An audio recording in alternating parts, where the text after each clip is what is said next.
ಹಾವು ಕಚ್ಚಿದಾಗ ಇಮಿಡಿಯೇಟ್ ಸುತ್ತಮುತ್ತ ಇರೋರು ಫಸ್ಟ್ ಏಡ್ ಅಂತ what are few procedures to follow? ಸಿಕ್ಕಾಪಟ್ಟೆ ಇಂಪಾರ್ಟೆಂಟ್ ಟಾಪಿಕ್ ಇದು. ಐ ಮೈಟ್ ಎಷ್ಟೊಂದು ಜನ when I say this right first ದಿಲ್ಸಿ ಏನು ಹೇಳಿಲ್ಲ ಇವನು, ಇಟ್ ಡಸಂಟ್ ಮೇಕ್ ಸೆನ್ಸ್ ಅಂತ. ಬಟ್ ಇವಾಗ WHO ಕಡೆಯಿಂದ, ವರ್ಲ್ಡ್ ಹೆಲ್ತ್ ಆರ್ಗನೈಸೇಷನ್, ಅದೊಂದೇ ಇರೋದು. ಏನು ಮಾಡಬಾರ್ದು ಹೇಳ್ಬಿಡ್ತೀನಿ ಏನಕ್ಕೆ ಅಂತ. So I am giving you thought process. ಏನು ಫಸ್ಟ್ ಹಾವು ಕಚ್ಚಿದ್ರೆ ಏನು ಮಾಡ್ತಾರೆ? ಬ್ಲೇಡ್ ತೊಗೊಂಡು ಕಟ್ ಮಾಡ್ತಾರೆ. They will make a slit so that ವಿಷ ಹೊರಗೆ ಬಂದ್ಬಿಡ್ಲಿ. It is impossible. ಒಂದು ಗ್ಲಾಸಲ್ಲಿ ನೀರಿರುತ್ತೆ, ಸ್ಟ್ರಾ ಕೊಡ್ತೀನಿ, ಒಂದು ಡ್ರಾಪ್ ಇಂಕ್ ಹಾಕ್ತೀನಿ, can you separate it? As simple as it gets. The mixture goes into dilution on molecular level. ಆ ಎಕ್ಸ್ಪೆರಿಮೆಂಟೇ ಕೊಡ್ತೀವಿ ರೈತರಿಗೆ, ಅವಾಗ ಅವ್ರಿಗೆ ಅರ್ಥ ಆಗುತ್ತೆ. ಸಕ್ಕತ್ತಾಗಿ ಹೇಳಿದ್ರಿ. We give that experiment literally. 2 litre ನೀರಲ್ಲಿ ಬ್ಲೇಡು ಗೀಡು ಎಲ್ಲ ಕೊಟ್ಟು ಇವಾಗ ದಾರ ಕಟ್ಟಿ, ಎಷ್ಟು ಟೈಟ್ ಆಗ್ತಿರೋ ಕಟ್ಟಿ. ಮತ್ತೆ ಅವೆಲ್ಲ ಮಾಡಬಾರ್ದು.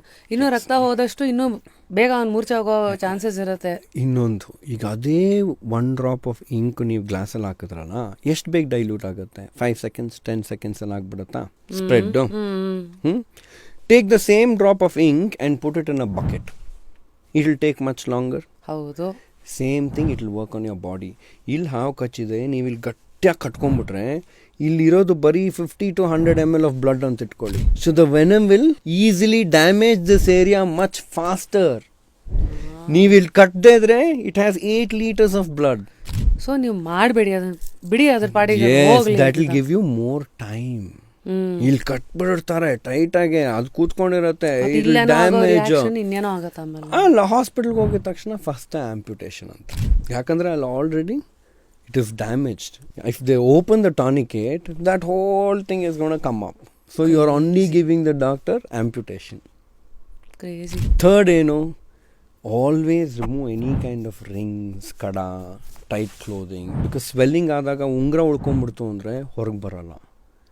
ಇಲ್ಲಿ ಇಷ್ಟು ದಪ್ಪ ಸ್ವೆಲ್ಲಿಂಗ್, ಎಷ್ಟು ಜನದ ಬೆರಳು ಹೋಗ್ಬಿಟ್ಟಿದೆ ಗೊತ್ತಾ. ಆ್ಯಂಡ್ ಮುಂಚೆ ಥರ ಹಾವ್ದು ಹೊಡ್ಕೊಂಬನ್ನಿ, ಫೋಟೋ ಹೊಡೀರಿ, ಏನು ಹಾವು, ಅವಾಯ್ಡ್ ಇಟ್. ಬಟ್ ಏನಾರು ಇತ್ತು, if you are able to take a picture or anything like that, it will definitely help. But saying that, ದಯವಿಟ್ಟು ಫಸ್ಟ್ ಆ್ಯಂಬುಲೆನ್ಸ್ನ ಕರೆಸಿ ಈ ಪೇಷಂಟ್ನ ಮೂವ್ ಮಾಡಿಬಿಡಿ. ಹಾವು ಕಚ್ತಾ, ಇಲ್ಲೇ ಇರೋ ಹಾವು ಹೊಡ್ಕೊಂಬರ್ತೀನಿ, ಎಲ್ಲಿದೆ ನೋಡ್ಕೊಂಬರೋಣ, ದಟ್ ಶುಡ್. ಒಬ್ಬೊಂದು ಸ್ನೇಕ್ ಬೈಟ್ ಆಗಿದೆ, ಯಾವ ಹಾವು ಅಂತ ಹುಡ್ಕಕ್ಕೆ 1 hour ತಗೊಂಡಿದ್ದಾರೆ ಇವರು. ಅವ್ನು ಅಲ್ಲಿ ಸೈಡಲ್ಲಿ ಕೂಡಿಸಿ. These situations are very, very stupid.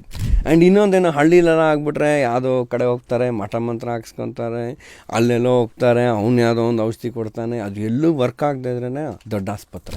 Full damage ಮಾಡ್ಕೊಂಡು ನೀವು ಡಾಕ್ಟರ್ ಹತ್ರ ಬಂದರೆ what can he also do? ಅವ್ನಿಗೆ ಸ್ನೇಕ್ ಬೈಟಿಗೆ ಟ್ರೀಟ್ ಮಾಡಲಾ, ಇಲ್ಲ ಯಾವುದೋ ಆಯುರ್ವೇದಿಕ್ ನಿಮ್ಮ ಬಾಯಿಗೆ ಹಾಕ್ಬಿಟ್ಟಿರೋದು ಅದೇನೋ ರಿಯಾಕ್ಷನ್ ಆಗಿ ಅದಕ್ಕೆ ಟ್ರೀಟ್ ಮಾಡಲಾ, ಇಲ್ಲಾಂದರೆ ಯಾವುದೋ ಬ್ಲೇಡಲ್ಲಿ ತೊಗೊಂಡು ಇವ್ರು ಕಟ್ ಮಾಡಿರೋದಕ್ಕೆ ಸೆಪ್ಟಿಕ್ ಆಗಿರೋ ಅದನ್ನು ಟ್ರೀಟ್ ಮಾಡಲಾ, ಇಲ್ಲ ಒಂದು ಆರ್ಟ್ರಿ, ಒಂದು ನರ್ವ್ ಪಾಪ್ ಆಗಿದೆಯೋ ಅದನ್ನು ಕ್ಲೋಸ್ ಮಾಡಲಾ?